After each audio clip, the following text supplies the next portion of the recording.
আজকে প্রথম প্রশ্নটি বুঝার প্রশ্ন, বুঝবেন একটু চিন্তা করে।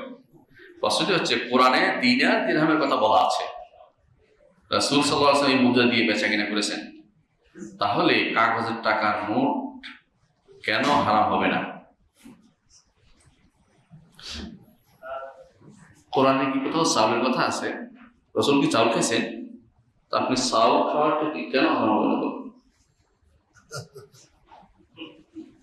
না, প্যারাসিটামল রাসূল খাইছে, আপনি সব প্যারাসিটামল খান কেন হারাম হবে? আমরা এমন প্রশ্ন করেন যেগুলো হারাম হওয়ার কোনো কারণ না। কারণ আপনি ভালো করে জানেন যে কারোর কাছে নোট আছে, একটা টাকা বের করতে দেখাই, লেখাই আছে ওখানে, এইটা একটা চেক বুঝেন, মানে এটা একটা প্রমাণ যে আপনি এটা দিলে আপনাকে এরকম কিছু দিবে, এটা আপনার প্রমাণ। বর্তমানে আরো অবস্থা এগিয়ে যাচ্ছে, আপনি যে পাঠান, বিকাশে টাকা পাঠান না নম্বর ডিজিট কিচ্ছু নেই। এমন একটা সময় আসবে যখন আপনি কিছুই নেই, এটা টিপ দিয়ে দিচ্ছেন, বলে টাকা চলে গেছে, এখন তো টান দিয়ে নেই, বলে টাকা চলে গেছে, সমস্যা এটা। মূল জিনিস হচ্ছে আপনি লেনদেন তো করতে হবে আপনাকে দুনিয়ার বুকে। টাকা স্বর্ণ পাইলে যে পায় সেই লুকায়। আমি একবার দেখছি এক পরিবারে তারা কি করছে, 8 আনা জমাইছে, শুনছে যে 8 আনার ভিতরে, তখন 8 আনার ভিতরে মনে করছে যে রৌপ্য আছে, তারা 8 আনা সব জমা করে ফেলছে, যেটা ভাঙিয়া রৌপ্য খুঁজে বের করবে। পরে তারপর জানানো হলো যে এটার ভিতরে কোনো রৌপ্য নাই, পরে তারপর আমার রাখতে আরম্ভ করছে। এগুলি কেন আটকে রাখে? কারণ স্বর্ণ যদি প্রতিদিন একবার খাটাবে, কাজে একটা খারাপ ঢুকাবে, বর্তমান সময় পুরোটা উপরে ভিতরটা পুরোটা আউট করে দেখবেন, এত খারাপ ঢুকাই দিবে। 1900 আগে এটাই বাইরের লোকরা নিয়ন্ত্রণ করতো, অর্থাৎ আমেরিকা নিয়ন্ত্রণ করতো। 1981 সালের পর থেকে স্থানীয়ভাবে মুদ্রাগুলো নিয়ন্ত্রিত হয়। আমার রাষ্ট্র সামনে এবং আমাদের দেশের কি অর্থনৈতিক কি প্রবৃত্তি আছে, এটা অনুসারে তার টাকাটা ছাড়, ইচ্ছা করলে তো সাফাই দেন টাকা, তার একটা নিয়ম আছে, টাকা ছাড়া কতটুকু ছাড়তে চায় তারা একটা নিয়ম অনুসারে চলে। বাংলাদেশের বেনিয়ম অনিয়ম চলে। আমি বুঝতে পারি না, টাকার প্রতি আপনার অনিয়া থাকলে আপনি পণ্য দিয়ে বেচা কিনা শুরু করে দেন, টাকা নিষেধ হবে কেন? এটা আগে বলতে হবে। টাকা তো একটা চেক, যেমন আপনার ব্যাংকের চেক কাটেন না, একটা সনদ দেন যে আমার এত টাকা, আপনি এটা দিলে আমার টাকা দিব, ডকুমেন্ট এইটা দিলে আপনাকে এটা দিব, এটাই লেখা থাকে, চাহিদা মাত্র ইহার ভাগকে এত টাকা দিতে বাধ্য থাকে।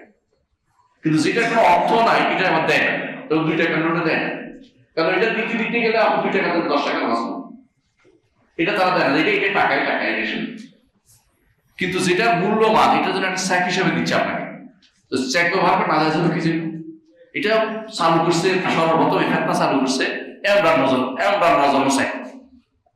ত্রিনিদাদে বসে বসে এই বেদান্তি লোকটি এটা চালু করছে। তার কাছে রাশিয়া হইল উম্মত মুসলিমার জন্য রহমত, নাউজুবিল্লাহ। রাশিয়া হেন কোনো কর্ম এটা করে না মুসলিমদের সাথে, অথচ তারা রাশিয়ার সমর্থন করে অন্ধভাবে। আর তার কাছে দোষ হলো যত দোষ সৌদি আরবের যত দোষ। আমি অন্ধঘোষ বললাম না আর কি, হ্যাঁ, কারণ ওটা তো আমাদের বেটার নাম নিতে চাচ্ছি না।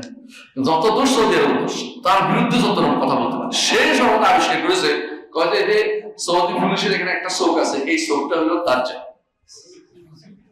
হ্যাঁ, তার অনুসারে বাংলাদেশে একটা আছে, সেটা এটা করছে, এই কারণে এটাই পছন্দ আসছে। কি জন্য এটা হারাম হবে বলতে হবে আমাকে, এটা স্যাক হারাম হবে কি জন্য? লেনদেন করে ফসল জমি লেনদেন তো কাপড় ইয়া দিয়ে হইতো, তার দেড়হাম দিনার, যে দেড়হাম দিনের কথা উনি করতেছে, গর্ব করতেছে, রাসূলুল্লাহ যখন দেড়হাম দিনার কি মুসলিমরা বানাইছিল? কাদের ছিল এটা? রোমানদের টাকা। ওরা বোঝা উচিত যে কাঠটা চালাচ্ছে রাসূলুল্লাহ রোমানদের টাকা দিচ্ছে, রাসূলুল্লাহ সাহাবায়ে কেরাম রোমানদের টাকা চালাচ্ছে। সর্বপ্রথম মুদ্রাকে চালু করছে মুসলমানদের মধ্যে,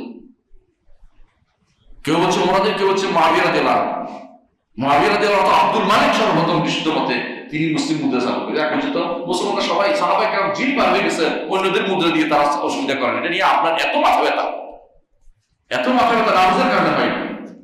এগুলি হাব্বাকে খুব কোন একটা জিনিস, আকীদার কোনো খবর নাই, মানহাজের কোনো খবর নাই, কিন্তু আপনার কাছে বড় কাজ হলো দিনার দিরহাম করে ফিরে আসে না।